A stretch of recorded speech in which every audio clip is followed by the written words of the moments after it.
இப்போ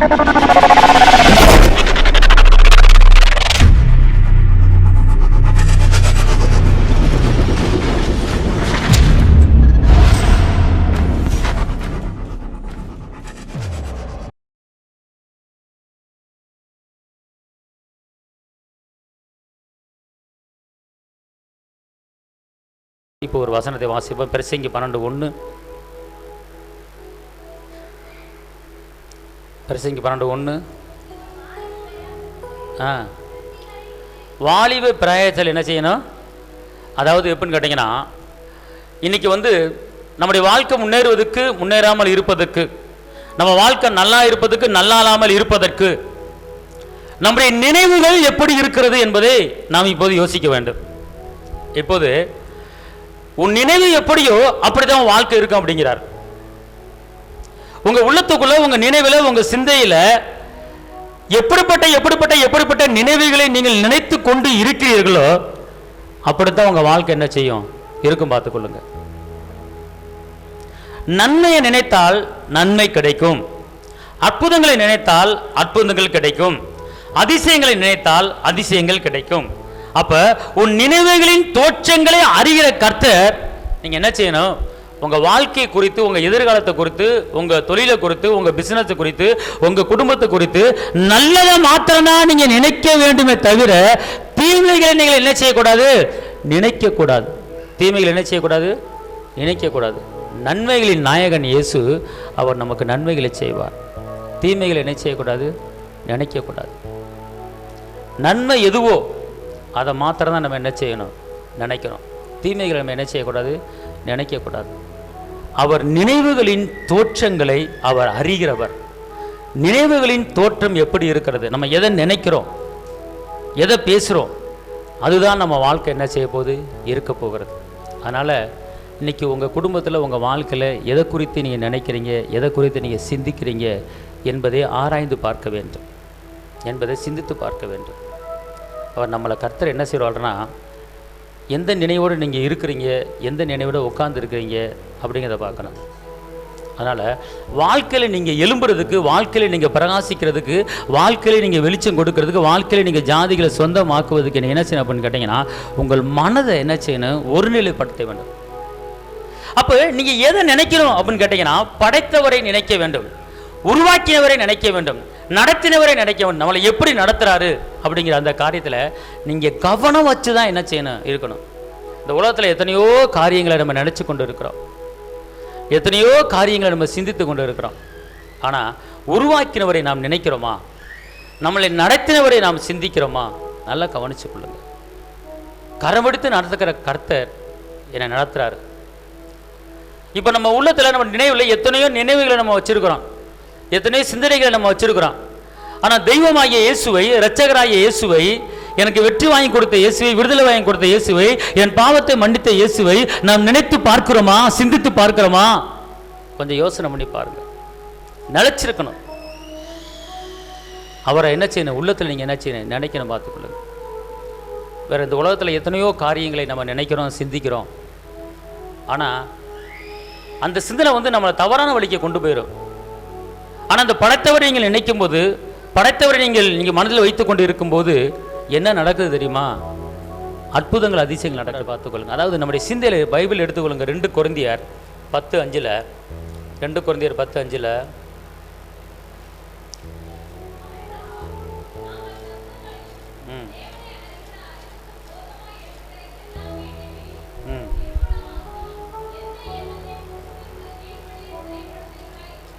அல்லேலூயா. இங்கே எப்படி போட்டிருக்குன்னா பார்த்துக்கொள்ளுங்க. நாங்கள் தர்க்கங்களையும் தேவனை அறிகிற அறிவுக்கு விரோதமாய் எழும்புகிற எல்லா மேட்டிமையும் நிர்மலமாக்கி எந்த எண்ணத்தையும், எந்த நினைவுகளையும், எந்த சிந்தைகளையும் கிறிஸ்துவுக்குள் கீழ்ப்படிய சிறைப்படுத்த வேண்டும்.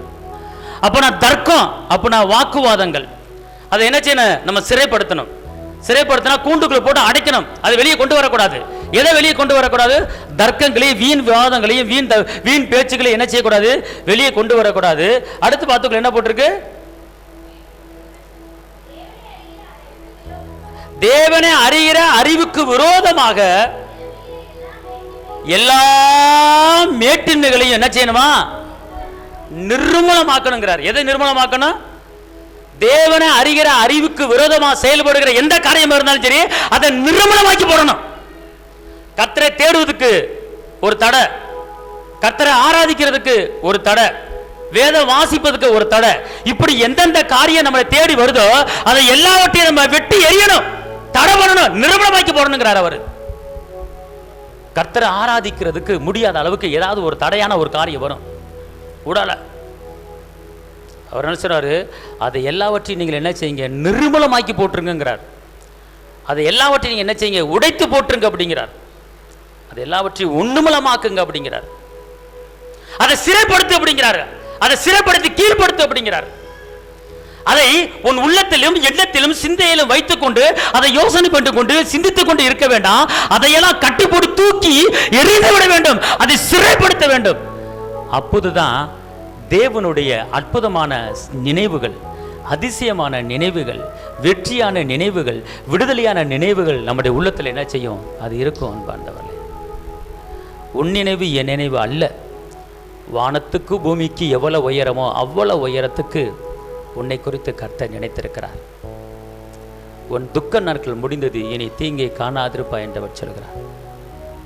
அன்பார்ந்தவர்களே, இன்னைக்கு நம்முடைய வாழ்க்கை நல்லா இருப்பதற்கு நீங்க நல்ல நல்ல நல்ல நல்ல யோசனைகளை யோசனை பண்ணி நல்ல நல்ல நினைவுகளை சிந்தித்துக் கொண்டிருக்க வேண்டும். அப்ப நான் எதை சிந்திக்க வேண்டும் அப்படின்னு கேட்டா, படைத்தவரை நீங்கள் சிந்திக்க வேண்டும், உருவாக்கினவரை நீங்கள் நினைக்க வேண்டும். அதாவது அவர் என்ன சொல்றாருன்னா, இப்ப அவர் எவ்வளவு ஒரு உரிமையா நம்மளை பார்த்து பேசுறாருன்னா, எடுத்துக்கொள்ளுங்க ஏசாயால 43:1.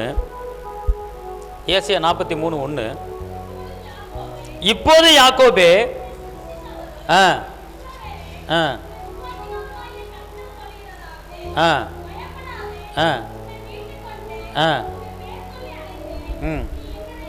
பாத்தீங்களா? அவர் என்ன சொல்றாரு?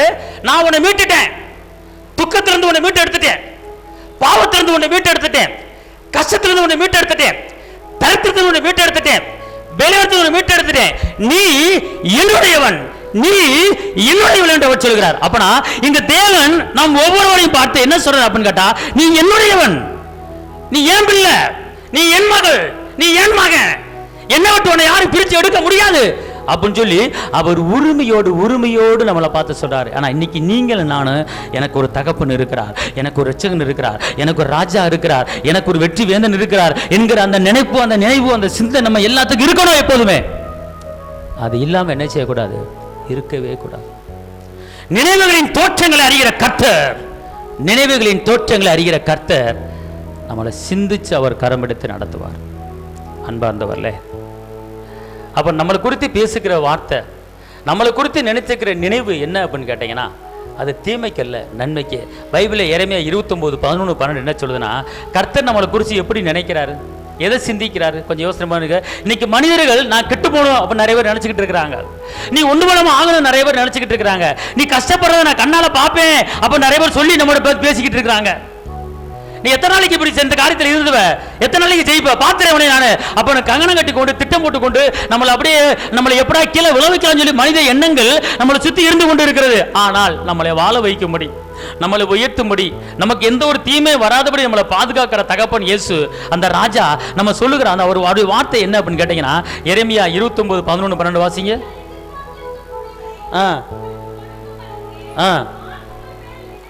பாருங்க, நீங்கள் எதிர்பார்க்கும் முடிவை நான் உங்களுக்கு கொடுக்கும்படி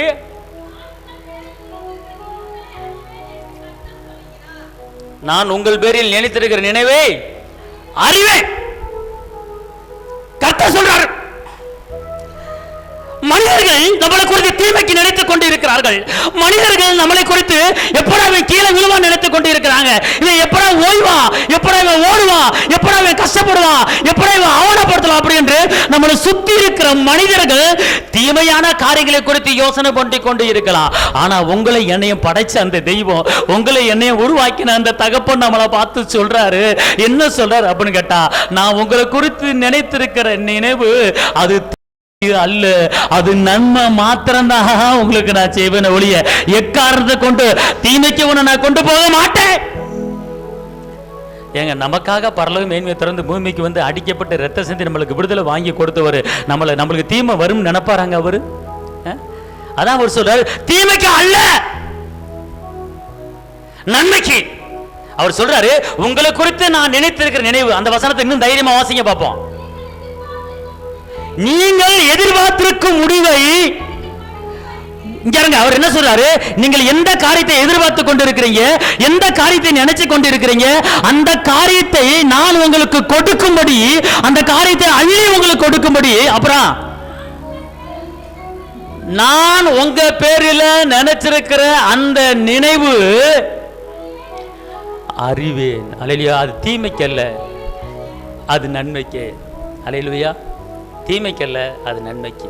அன்பார்ந்தவளே, நல்லா தெரிஞ்சுக்கொள்ளுங்க. நம்முடைய சிந்தையை மட்டும் கரெக்டாக ஒருநிலைப்படுத்திட்டுன்னு வச்சுக்கொள்ளுங்களேன். இந்த சிந்தையை வந்து பார்த்துக்கொள்ளுங்க. இந்த கர்த்தருடைய வார்த்தையை வச்சுக்கிட்டு நல்லது நல்லது நல்லது நல்லது, நன்மை நன்மை நன்மை, அற்புதம் அற்புதம் அற்புதம், அதிசயம், வெற்றி, விடுதலை, இதை மாத்திரம் நீங்க நினைச்சுக்கிட்டே சிந்திச்சுக்கிட்டே இருந்தீங்கன்னு வச்சுக்கொள்ளுங்களேன். உங்கள் நினைவின் தோற்றங்களை அறிந்து நீங்க எதை நினைச்சிருக்கீங்களோ அது உங்களை தேடி என்ன செய்யும், வரும். அல்லேலூயா, அல்லேலூயா. தேவனுடைய வார்த்தை என்ன சொல்ல, 2 நாளாகமம் எடுத்துக்கொள்ளுங்க. 1 நாளாகமம் 28:9. என் குமாரனாகிய சாலமோனே, நீ உன் பிதாவின் தேவனை அறிந்து அவரை உத்தம இதயத்தோடு உற்சாகமானதுடன் சேவி, கர்த்தர் எல்லா இருதயங்களும் ஆராய்ந்து நினைவுகளின் தோற்றங்கள் எல்லாம் அறிகிறார். அப்பனா நம்ம என்ன நினைக்கிறோம், எதை சிந்திக்கிறோம் அப்படிங்கிறது எல்லாவற்றையும் அவர் என்ன செய்வார், அறிந்து வைத்திருக்கிறார். தவறு நினைக்கிறோமா, நன்மையை நினைக்கிறோமா, கஷ்டத்தை நினைக்கிறோமா, துக்கத்தை நினைக்கிறோமா, நன்மையை நினைக்கிறோமா, வெற்றியை நினைக்கிறோமா, உயர்வை நினைக்கிறோமா, அதை குறித்து அவர் அறிந்து வைத்திருக்கிறார். அதான் அவர் நினைவுகளின் தோற்றங்களை எல்லாம் அறிகிற தேவன். அதான் சொல்லப்பட்டிருக்கு ஏசாயா 55:8, என் நினைவு உன் நினைவு அல்ல, வானத்துக்கும் பூமிக்கு எவ்வளவு உயரம் இருக்கிறதோ அவ்வளவு உயரத்துக்கு உன்னை குறித்து என்ன செஞ்சிருக்கிறேன், நினைச்சிருக்கிறேன். அல்லேலூயா. அவர் சொல்றாருங்க. இங்களேன், இன்னைக்கு நம்மளை பார்த்து தேவன் சொல்லுகிற ஒவ்வொரு காரியத்தையும் நீங்க வேதத்தில் ஆராய்ந்து பார்த்தீங்கன்னா, ஒரு வசனம் உபாகம் 7:6, உபாகம் 7:6,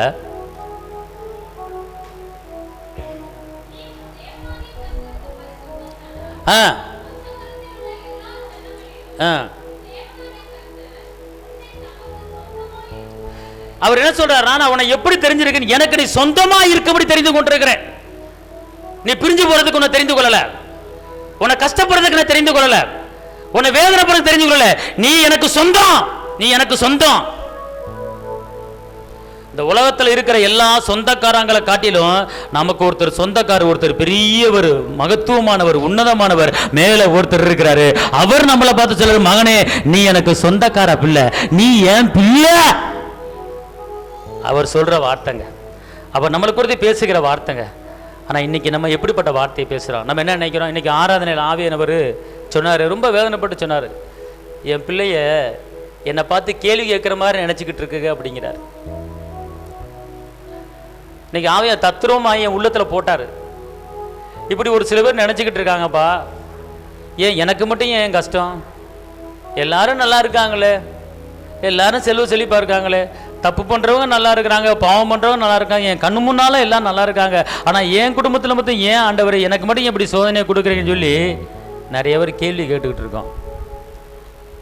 நம்ம அவர் அப்படி வாயை திறந்து கேள்வி கேட்காட்டினாலும் சிந்தையில் என்ன செய்கிறோம், எண்ணத்தில் ஆத்துமால கேள்வி கேட்குறோம்.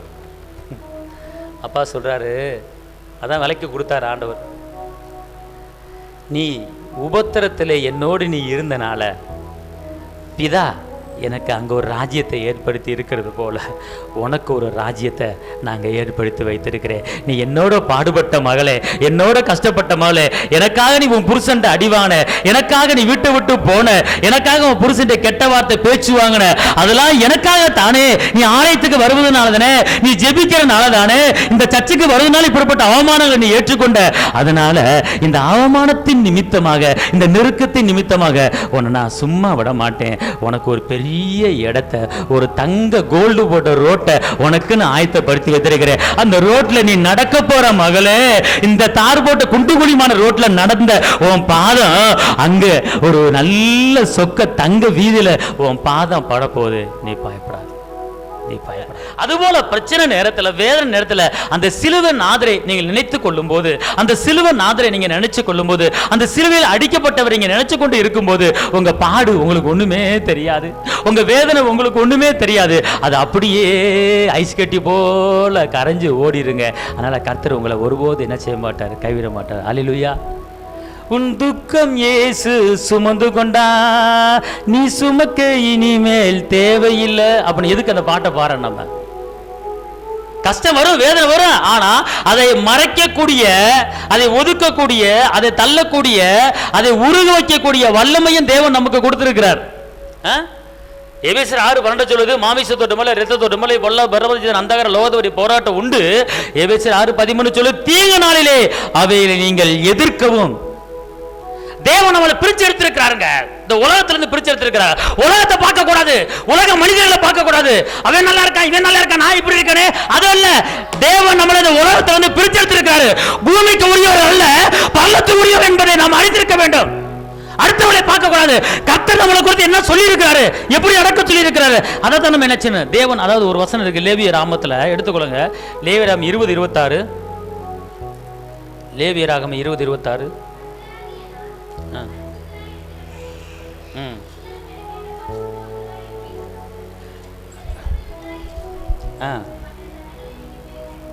அல்லேலூயா. எப்படி போட்டிருக்கு? நீங்கள் என்னுடையவளா இருக்கும்படிக்கு உங்களை மற்ற ஜனங்களை விட்டு என்ன செஞ்சேன், என்ன செஞ்சேன் சொல்லுங்க. இயேசு இந்த உலகத்திலிருந்து, எல்லா மனிதத்திலிருந்து என்னை பிரித்தெடுத்து அவருடைய சொந்த ஜனமாக, பரலோகத்தின் பிள்ளையாக என்னை வாழ வச்சிருக்கிறார். நான் பூமிக்கு உரியவன் அல்ல, நான் பரலோகத்துக்கு உரியவன். அல்லேலூயா, அல்லேலூயா. இப்போ மெயினாக நீங்கள் தெரிஞ்சு கொள்ள வேண்டிய ஒரு காரியம் என்ன அப்படின்னு கேட்டிங்கன்னா, படைத்தவரை நீங்கள் நினைக்க வேண்டும், மனதில் நினைக்கணும். காலையில் எந்திரிச்ச உடனே முதல் நினைக்கிற நினைப்பு, தூக்கத்தை விட்டு நம்முடைய சிந்தையை விட்டு தூக்க விட்டு கலைஞ்ச உடனே முதல் நினைப்பு, ஏசப்பா உங்களுக்கு நன்றி. அவரை நினச்சி பார்த்துருங்க, உங்கள் சிந்தையில் அவரை நினச்சி பார்த்துருங்க. அவரை நினச்சி, தகப்பனே இந்த காலை வேளையிலே உம்முடைய நாமத்தை நான் மகிமைப்படுத்துகிறேன், இரவு முழுவதும் என்னை பாதுகாத்தீங்க, உமக்கு ஸ்தோத்திரம், என்னையும் என் குடும்பத்தையும் என் தொழிலையும் என் வேலையும் நீங்கள் பொறுப்படுத்திக் கொள்ளுங்க. இந்த நாள் ஆண்டவரே உம்முடைய நாள், இந்த நாள் வெற்றி நாளாக மாறுவதாக என்று சொல்லும்போது, அதான் ஒரு வசனம் இருக்குது நீதிமொழியில். அதாவது உன் வழியை என்ன செய்யணும், அது நீதிமொழிகள் 3:6 என்ன போட்டிருக்கு, நான் வாசிங்க. நீதிமொழிகள் 3:6, உன் வழிகளெல்லாம் அவரை நினைத்துக்கொள், அப்போது அவர் உன் பாத. நல்லா தெரிஞ்சு கொள்ளுங்க, நீ போகும்போது வரும்போது நீ நினைச்சுக்கிட்டு போறீங்க. எதை நினைச்சிட்டு போறோம்? உலகத்தை நினைக்கிறோம், உலகத்தை நினைக்கிறோம், நண்பர்களை நினைக்கிறோம், வீட்டை நினைக்கிறோம், எல்லாத்தையும் நினைக்கிறோம். ஆனா அவர் என்ன சொல்றாரு, உன் வழிகளில் எல்லாவற்றிலும் அவரை நினைத்துக்கொள். அப்படின்னா இரட்சகரை நினைத்துக் கொள்ள வேண்டும், அடிக்கப்பட்டவரை நினைத்துக் கொள்ள வேண்டும், நொறுக்கப்பட்டவரை நினைத்துக் கொள்ள வேண்டும், வெற்றி வாங்கி கொடுத்து நினைத்துக் கொள்ள வேண்டும். அப்படி நினைக்கும் போது அவர் என்ன சொல்றாரு, என்ன சொல்றாரு அடுத்து, அவர் உன்னுடைய பாதைகள் என்ன செய்வாரா, நீ போற பாதை. ஒரு தொழில் விஷயமா ஒரு இடத்துக்கு போறீங்க, அப்ப போகும்போது நீங்க அவரை நினைச்சுக்கிட்டு தான் போகணும். நீங்க படிக்கிறதுக்கு காலேஜ் போறீங்க, அவரை நினைச்சுக்கிட்டு தான் நீங்க போகணும். ஒரு வேலைக்கு போறீங்க, அவரை நினைச்சுக்கிட்டு தான் நீங்க போகணும். வேற யாரையும் இந்த மைண்ட்ல, எண்ணத்துல, சிந்தையில நினைக்க கூடாது. அவரை நினைச்சுக்கிட்டு, அவரை சிந்திச்சுக்கிட்டு, அவர் செய்த அற்புதங்களை நினைச்சுக்கிட்டு நீங்க கடந்து போனீங்கன்னா, அப்ப உங்க பாதை எவ்வளவு பெரிய கோணலா இருந்தாலும் அந்த பாதையை என் தகப்பன் இயேசு அது செவ்வையான பாதையாக மாற்றி உங்களுக்கு ஜெயத்தை அந்த பாதையில கொடுத்து விடுவார். நீங்க போற இடத்துல உங்களுக்கு வெற்றி கிடைச்சிடும், போற இடத்துல உங்களுக்கு ஜெயம் கிடைச்சிடும், போற இடத்துல உங்களுக்கு விடுதலை கிடைச்சிடும். அப்பனா நீங்க போகும்போது யாரை நினைத்து போறீங்க? இங்க வசனம் சொல்லுது, உன் வழிகளை எல்லாம் அவரை நினைத்துக்கொள். இப்ப காலையில் எந்திரிச்சு நம்ம வெளியே கிளம்புறோம், வெளியே கிளம்பும் போது எதை மைண்ட்ல வச்சுட்டு போறோம், எதை சிந்திச்சுட்டு போறோம்? ஒரு தொழிலுக்கு போறீங்க, ஒரு வேலைக்கு போறீங்க, ஒரு பிசினஸுக்கு போறீங்க, ஒரு வியாபாரத்துக்கு போறீங்க, படிக்கிறதுக்கு பிள்ளைங்க காலேஜுக்கு போகுதுங்க. அப்போ நான் வீட்டை விட்டு வெளியே கிளம்பும் போது உங்க எண்ணத்துல, உங்க நினைவில் எதை சிந்திக்கிறீங்க, எதை நினைக்கிறீங்க என்பதை அறிந்து தெரிந்து அதுக்கப்புறம் தான் வெளியே போகணும். நான் ஒரு இடத்துக்கு போறேன், கிடைக்குமா கிடைக்கல தெரியல, போய் பார்ப்போம் அப்படின்னு நினைச்சிட்டு பேசிட்டு போகக்கூடாது. ஏசப்பாவை நீங்க நினைங்க, ஏசப்பாவை சிந்திங்க. வனாந்தரத்தில் 5:42 மணியை பெருக பண்ணின கர்த்தர் இன்னைக்கு நான் போற இடத்துலயும் எனக்கு ஒரு பெருக்கத்தை கர்த்தர் ஆயத்தம் பண்ணி வச்சிருக்கிறார் அப்படிங்கிற காரியத்தை கொடுத்து சிந்திச்சு போங்க. நஷ்டத்தை சிந்திக்காதீங்க, அவர் செய்த அற்புதங்களை சிந்தியுங்கள். காணவர் கல்யாண வீட்டில் பச்சை தண்ணியா ரசமாக மாற்றின என் தகப்பன் இயேசு எனக்கும் இப்படிப்பட்ட அற்புதங்களை செய்வதற்கு என் தகப்பன் இயேசு கூட இருக்கிறாரு அப்படிங்கிற நினைப்புல நினைச்சுக்கிட்டு நீங்க போங்க. அந்த போற இடம் உங்களுக்கு ஜெயமா இருக்குங்க. ஒரு வியாபாரத்துக்கு போகும்போது ஏசப்பா சொல்லியிருக்காரு, நீ கையிட்டு செய்கிற எல்லா காரியத்தையும் உனக்கு வாய்க்க பண்ணுவேன் அப்படின்னு சொல்லியிருக்கிறானா, நீ கையிட்டு செய்கிற எந்த வேலையா இருக்கட்டும், எந்த தொழிலா இருக்கட்டும், அது நஷ்டம் ஆகாது, அது வாய்க்கும், அது நடக்கும் அப்படின்னு சொல்லியிருக்கிறாரு. இந்த வசனத்தை நீங்க பேசிக்கிட்டு, இந்த வசனத்தை நீங்க சொல்லிக்கிட்டு, இந்த வசனத்தை அசை போட்டுக்கிட்டு நீங்க ஒரு இடத்துக்கு போனீங்கன்னா இந்த வசனத்தின்படியே உங்களுக்கு நடக்கும். அதான் உன் வழியை என்ன செய்யணும், உன் வழிகள் எல்லாம் அவரை நினைச்சுக்கோ, வழிகள் எல்லாம் நினைச்சுக்க. நீ வீட்டை விட்டு கிளம்பும் போது எந்த காரியத்தை குறித்து நினைச்சிட்டு போறீங்களோ அது அப்படியே நடக்கும், பார்த்துக்கொள்ளுங்க. எந்த இடத்துக்கு நீங்க போறீங்க, ஒரு ஆஸ்பத்திரிக்கு போறீங்களா, செக்கப்புக்கு போறீங்களா, சுகமளிக்க வல்லமை என்னோட இருக்கிறது. இயேசுவின் தலைமுறை சுகமா இருக்கிற 10 குஷ்டங்களை குணமாக்கினவர் என் கூட இருக்கிறாரு, செத்த பிரேத்த உயிரிழந்த பேர் என் கூட இருக்கிறாரு. அதே அற்புதங்களை எனக்கு செய்வார். எல்லா டெஸ்ட்லயும் எனக்கு எந்த கம்ப்ளைண்ட் வராது, என் உடம்புல எந்த குறையும் இருக்காது, என் நரம்புல குறை இருக்காது, ஸ்கின்ல குறை இருக்காது, உன் உறுப்புல எந்த குறை இருக்காது. ஏசப்பா இந்த உறுப்புகளை உண்டாக்கியவர், 4 நாள் இழந்த லாசருவை உயிரோட எழுப்பினவர் என் கூட இருக்கிறாரு. இந்த செக்கப்ல ஒண்ணுமே கிடையாது, எல்லாமே நார்மலா வரப்போகுது, இயேசுவின் அற்புதம் எனக்கு இருக்கிறது என்று சொல்லி நீங்கள் ஒரு ஆஸ்பத்திரிக்கு போகும்போது, நீங்க ஒரு செக்கப்புக்கு போகும்போது அவருடைய அற்புதங்களையும் அவருடைய அதிசயங்களையும் நீங்கள் தியானம் பண்ணிக்கொண்டு, அதை நினைத்துக் கொண்டு, அதை சிந்தித்துக் கொண்டு நீங்க ஒரு இடத்துக்கு போய் செக்கப் போனீங்கன்னா அங்க செக்கப் பண்ணும்போது எல்லாமே நார்மல், உங்களுக்கு எந்த பலவீனம் கிடையாது அப்படிங்கிற ஒரு ரிசல்ட் உங்களுக்கு வந்துரு. அதுக்கு அவரை நினைச்சிட்டு போனா, ஒரு ஆஸ்பத்திரிக்கு போகும்போது வயிற்று வந்துருச்சு, 2 நாள் பெட்ல கிடந்தவன், அந்த வியாதி இருக்குமா, இந்த வியாதி இருக்குமா, அப்படி இருக்குமா, இப்படி இருக்குமா, அப்படி நினைக்க கூடாது. ஏசப்பா செய்த அற்புதங்கள் எத்தனை இருக்கிறது என்பதை நினைத்து பாருங்கள். 38 வருடமா நோய்பட்டு கிடந்தவனை எழுதி நடக்க வைத்திருக்கிறார். அப்படிப்பட்ட அற்புதங்களை நினைத்து பார்த்து கொண்டு போய் கொண்டிருங்கள். இளம் வாலிபனை உயிரோடு எழுப்பி அற்புதம் பண்ணியிருக்கிறார். அந்த அற்புதங்களை நினைத்துக் கொண்டு போய் கொண்டே இருங்கள். இப்படிப்பட்ட நினைவுகளின் தோற்றங்களை அறிகிற கர்த்தர், நீங்க என்ன நினைக்கிறீங்களோ அதன்படியே நம்மளுக்கு வாழ்க்கையில அற்புதங்கள் செய்கிற கர்த்தர். நீங்க சுகமான காரியங்களை நினைத்துக் கொண்டு போங்கள். உங்களுக்கு போற இடத்துல எந்த பலவீனமும் இருக்காது. கர்த்தர் உங்களுக்கு ஒரு சுகத்தை கட்டளையிடுவார். கையை தட்டா பார்க்கிறேன்னு சொல்லுங்க. ஹல்லேலூயா. அதான் நினைக்கணும். எதை நினைக்கணும்? சுகத்தை நினைக்க வேண்டும், சுகத்தை கூற வேண்டும் என்று அவர் சொல்லியிருக்கிறார். வேதவசனம் சொல்லுகிறது, வாயினாலே சுகத்தை கூற என்று அவர் சொல்லியிருக்கிறார். அப்ப பலவீனத்தை சொல்லாது, பலவீனத்தை மேன்மை பாராட்டு, சுகத்தை குறித்து மேன்மை பாராட்டு. அந்த சுகமளிக்க வல்லமை உனக்குள்ளே கடந்து வந்துவிடும் என்று அவர் சொல்லுகிறார். அல்லேலூயா. பலவான் என்று சொல்வனாக என்று சொல்லப்பட்டிருக்கிறது. நீ பலவீனத்தை குறித்து மேன்மை பாராட்டக்கூடாது, சுகத்தை குறித்து மேன்மை பாராட்டு. சில ரதங்களை குறித்து, குதிரைகளை குறித்து மேன்மை பாராட்டுகிறார்கள். நாங்களோ எங்கள் கர்த்தரையே குறித்து மேன்மை பாராட்டுவோம். வேத வசனம் சொல்லுகிறது, சில ரதங்களை குறித்தும் குதிரைகளை குறித்து மேன்மை பாராட்டுகிறார்கள். நாங்களோ கர்த்தரையே குறித்து மேன்மை பாராட்டுவோம். அவர் செய்த அற்புதங்கள் ஏராளம் இருங்க. அந்த அற்புதங்களை நினையுங்கள், அந்த அற்புதங்களை சிந்தியுங்கள், அதை பேசுங்கள், அதை மெடிடேட் பண்ணுங்க, அதை தியானம் பண்ணுங்க. அது அப்படியே உங்க வாழ்க்கையில என்ன செஞ்சிடும், அது நடந்துரும். நீங்க நினைக்கிற நினைவின்படியே உங்களுக்கு அது நடக்கும். ஆமென் சொல்லுங்க. நடக்கும். அதுக்கு தான் இன்னைக்கு கர்த்தர் சொல்றாரு, உங்கள் நினைவுகள் எப்படிப்பட்ட நினைவுகளாக இருக்கிறது. சுகமான நினைவுகளை நினையுங்கள், வெற்றியான நினைவுகளை நினையுங்கள், நல்ல நினைவுகளை நினையுங்கள். அதான் பிலிப்பியர் 4:8. கடைசியாக சகோதரரே, அன்பு உள்ளவைகள் எவைகளோ, புண்ணியம் எதுவோ, புகழ் எதுவோ, நற்கீர்த்தி எதுவோ, அதையே நீங்க என்ன செய்யுங்க, சிந்தித்துக் கொண்டிருங்க. இன்று கர்த்தருடைய ஆவியானவர் சொன்னார், என்கிட்ட கேள்வி கேட்காத மகளே, நீ என்னை தெரிந்து கொள்ளவில்லை, நான் உன்னை தெரிந்து கொண்டேன். நீ பிதாட்ட கேட்கும்போது கனி கொடுக்கும்படி, அந்த கனி உங்ககிட்ட நிலைத்திருக்கும்படியாக நான் உன்னை ஏற்படுத்தியிருக்கிறேன். நீ கனி கொடுக்கும்படியாக உன்னை நான் தெரிஞ்சு வச்சிருக்கிறேன். நீ துக்கப்படும்படி நான் தெரிந்து கொள்ளவில்லை, நீ கனி கொடுக்கணும், அதுக்காக தான் தெரிஞ்சிருக்கிறேன். அவர் நம்மளோட வாக்கு பண்ணுகிறார். அதனால ஏன் ஆண்டவர் எனக்கு மட்டும் செய்யலை, அவன் நல்லா இருக்கான ஆண்டவர் எனக்கு மட்டும் இப்படின்னு சொல்லி நம்ம நினைச்சு கூட பார்க்கக்கூடாது. ஒன்று தெரிஞ்சுக்கோங்க, இன்னைக்கு நைட்டு ஏசப்பா வந்தாருன்னா ஒரு இமை பொழுதுல நம்ம பரலோகத்துக்கு போக போகிறோம். இதோட வேற பாக்கியம் என்னங்க வேணும்? இதோட பெரிய அதிசயம் என்ன வேணும்? ஆயத்தமாக இருக்கணும். எல்லாம் எந்திரிச்சிட்டு கண்களை மூடுவோம். ஸ்தோத்திரம் ஆண்டவரே, ஸ்தோத்திரம் ஆண்டவரே, ஸ்தோத்திரம் ஆண்டவரே, ஸ்தோத்திரம் ஆண்டவரே, ஸ்தோத்திரம் ஆண்டவரே, ஸ்தோத்திரம் ஆண்டவரே. கர்த்தாவே உமக்கு ஸ்தோத்திரம், பிதாவே உமக்கு ஸ்தோத்திரம், ஆவியானவரே உமக்கு ஸ்தோத்திரம், நல்ல தேவனே உம்மை ஸ்தோத்திரிக்கிறோம். ஹல்லேலூயா. நம் ஆராதிக்கும் தேவன் நல்லவர், விடுவிக்க வல்லவரே. நம் ஆராதிக்கும் தேவன் நல்லவர், விடுவிக்க வல்லவரே. எரிகின்ற அக்கினிக்கும் ராஜாவிற்கு விடுவிக்க வல்லவரே. எரிகின்ற அக்கினிக்கும் ராஜாவிற்கு விடுவிக்க வல்லவரே. நம் ஆராதிக்கும் தேவன் நல்லவர், விடுவிக்க வல்லவரே. நம்மை காக்கிறவர் தூதரை அனுப்பிடுவார். அக்கினி ஜாலையிலே அறியாமல் காத்திடுவார். நம்மை காக்கிறவர் தூதரை அனுப்பிடுவார். அக்கினி ஜாலையிலே அறியாமல் காத்திடுவார்.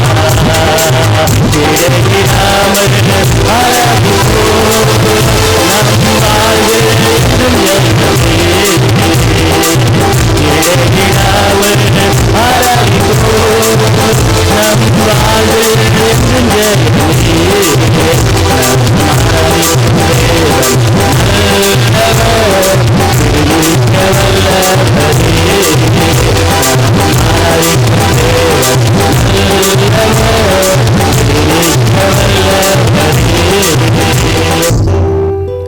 அவர் உன்னை பலவீனத்திலிருந்து விடுவிக்க வல்லவர், பொருளாதார தடையிலிருந்து விடுவிக்க வல்லவர், கஷ்ட நஷ்டத்திலிருந்து விடுவிக்க வல்லவர், உன் நெருக்கத்திலிருந்து உன்னை விடுவிக்க நல்லவர். இந்த நாளில் இந்த வேளையிலே எல்லாவற்றிலிருந்து உனக்கு விடுதலை கொடுத்து விடுவித்து உன்னை காப்பாற்றுகிற இயேசு உன் நடுவில் இருக்கிறார். அவரை நினைத்துக் கொள்ளுங்கள் என்று அவர் சொல்கிறார். அவரை நினைத்துக் கொள்ளுங்கள் என்று அவர் சொல்கிறார். அந்த சிலுவை நாதரை நினைத்துக் கொள்ளுங்கள். எனக்காக அடிக்கப்பட்டாரே, நினைத்துக் கொள்ளுங்கள். எனக்காக வேதனைப்பட்டாரே, நினைத்துக் கொள்ளுங்கள். அவர் ஒருபோது உங்களை கைவிட மாட்டார். தகப்பனே உமக்கு கோடி ஸ்தோத்திரம். வந்திருக்கிற ஒவ்வொருவரையும் உடைய கிருபையால் உடைய பலத்தலை நிரப்புங்க. காத்துக்கொள்ளுங்க. இயேசுவின் நாமத்தில் பிதாவே, ஆமென்.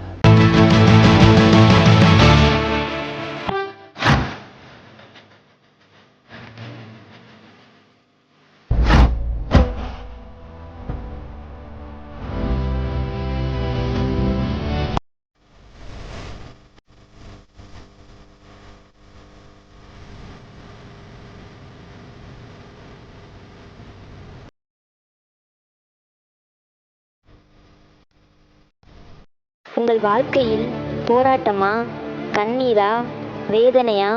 இயேசு உங்களுக்கு அற்புதம் செய்வார். எங்களோடு இணைந்து கர்த்தரை ஆராதிக்க உங்களை அன்புடன் அழைக்கிறோம். எங்கள் முகவரி: போதகர் சி. ஜீவா, திரியேக தேவ எழுப்புதல் ஆலயம், RS நகர், Allampatti, Virudhunagar. Cell number 9443313673. Email address jiva.boj@gmail.com. ஞாயிறு ஆராதனையின் நேரம் காலை 8:30 மணி முதல் 10:30 மணி வரை. செவ்வாய்க்கிழமை மன்றாட்டின் ஆராதனை மாலை 6:30 மணி முதல் 8 மணி வரை. வெள்ளிக்கிழமை உபவாச கூட்டம் காலை 10 மணி முதல் 12 மணி வரை. மாதத்தின் 1ஆம் தேதி வாக்குத்தத்த ஆராதனை காலை 5 மணி முதல் 7 மணி வரை. கர்த்தர் உங்களை ஆசீர்வதிப்பாராக.